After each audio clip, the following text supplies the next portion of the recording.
Hello, I'm Khalil and thank you for accidentally tuning in to the very first episode of Netflix Picks here on Slacker Reviews. Don Verdean was written and directed by Jared Hess, and it stars Sam Rockwell, Amy Ryan, Jermaine Clement, and Daniel McBride. The reason why I'm reviewing this movie in particular is because, well, no one really has, and I think it deserves at least a watch. And it's an oddball comedy about a biblical archaeologist trying to make his next big discovery to help out the church of Danny McBride. And I don't mean like a church dedicated to the actor Danny McBride, I mean like Danny McBride plays a character who owns a church.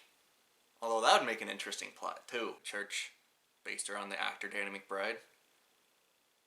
Just saying, Hollywood.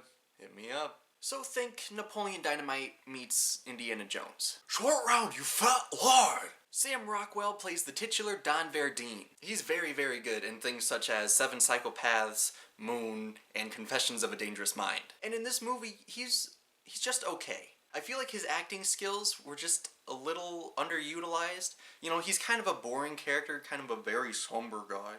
But, like, that's the character he's supposed to be. I just feel like if they made this guy just a little goofier, a little quirkier, he would have worked a lot better, and Sam Rockwell totally would have been able to pull it off. And Amy Ryan plays his secretary-like person.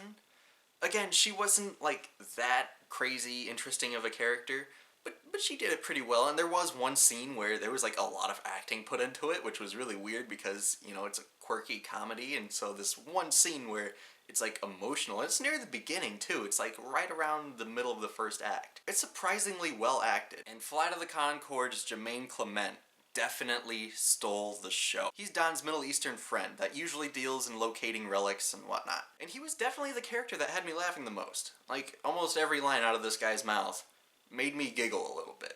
Jermaine Clement just knows how to make me laugh. And you'll probably also know him from another movie that I reviewed, What We Do in the Shadows. Go check that one out as well. Also, check out the review. It's pretty good. I hear some good things about it. Now, for me, where this movie really shines is its deeper message. Yeah, that's right. Yeah, the guy who did Napoleon Dynamite has a deeper message in a movie. Now, because it's a comedy, and it deals with religion a little bit, I can see where some people might get turned off. I can see religious people not liking it because they feel like they're being made fun of. And then I could also see non-religious people getting a little turned off because they feel like religion is being forced on them by watching this movie. But it's not really forcing any type of message. It's not making fun of a certain group of people, and it's not forcing anything on anyone. Really, it's a statement on how people tend to take religion just a little bit too far.